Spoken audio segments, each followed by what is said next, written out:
Hi everyone. In this lesson we are going to practice arpeggio number 2, which we just learned recently. We're going to use it in a really cool song that we did a long time ago called All I Have to Do Is Dream, made famous by the Everly Brothers. It's in the key of C, and we're also going to learn the C7 dominant chord or C7 chord. I'm going to play the first verse and then I'll break it down, and then we'll go to the chorus and I'll give you a little more instruction on that too. 1 and 2 and 3 and 4 and dream, dream, dream, dream, dream, dream, dream, dream. When I feel blue in the night and I need to hold me tight whenever I want you. All I have to do is dream.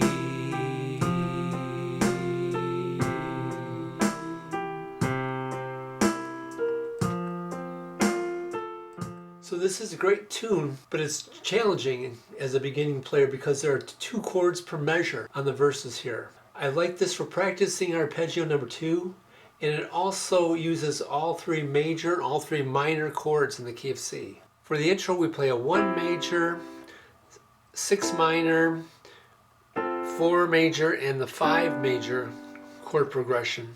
And we could play that throughout the whole verse, but that would get a little monotonous, so I put that D minor and that 2 minor chord in. So we're playing the arpeggio as all 8th notes throughout the song. So that means we're counting 1 and 2 and 3 and 4 and don't forget to utilize any shortcuts. For instance, when going from the A minor to the D minor, hold on to that pinky right there on the A note and just move over the fingers to make a D minor. On the very last chord of the song, we play half a measure of C, then we go to a C7 chord. If you remember, the way we find this, how to play a 7th chord, is we play the major chord and then we add the flatted 7th note of the scale.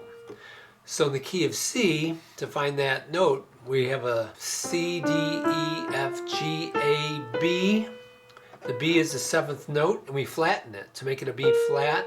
We don't really need to hit all 4 notes, so we're going to kind of pick the ones that matter most for that chord, which is usually going to be the 1st, 3rd, and then the flatted 7th. So in that measure, we're going to play the C, then the C7, and we'll count as 1 and 2 and 3 and 4 and then we'll be moving on to an F chord on the chorus. So if we wanted to, another way we could have played it was take that B flat and move it down an octave. So we could play something like, we play the C note then. So it'd be the C bass note, B flat, and then the E and the G.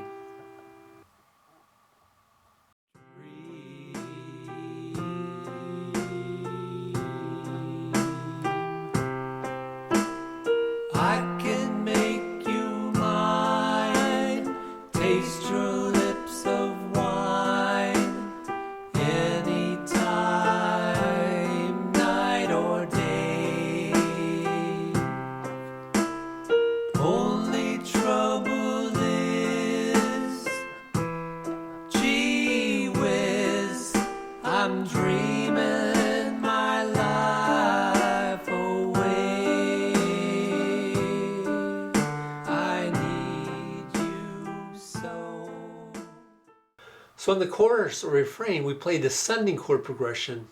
We start on the F, and this time we get to play it a whole measure. So we play it twice. So it'll be 1 and 2 and 3 and 4, and then E minor. And then we go back to playing D minor, then the G inversion, back to the C, and the C7, or take your pick. Okay, then we go back to the F, but I thought this time why not try playing it, not in the inversion, playing the root position. So let's go to that F, play F, A, C twice. Now the E, we don't need an inversion because we can just move all the fingers down one white key to the left. Gives you a different sound. This time we're playing a D major, not minor, but you can see the hand just moves down one white key to the left each time. Now we got the D, then D7 for the second half, and we did this before. Also, if we wanted to, we could have gone, and then we get to the last G chord. This time we're going to do a little walk down or a bass run. So we're going to play G, F, E, D, and then I'll go back to a verse with the C chord. So we play those as quarter notes, but it would kind of break it up too much. We're going to keep the eighth note feel. After every note, I'm going to play that D note with my thumb. So it'll be G, D, F, D, E, D, D, D, and then C. So that's one thing too, you're playing that with a D because you're on the D7. We could have gone right to here to play, but for here, anytime we want, we can swap that finger out to get in position now for the C chord. So those are basically the tips for how to play it. We just did a verse and chorus, but you can always just go to Ultimate Guitar and get that song up, get it in the right key, and it won't be in the same key that the Everly Brothers did it in. I think they do it in E flat or something like that. Thanks for watching. Hope you're having fun. I will see you in the next video.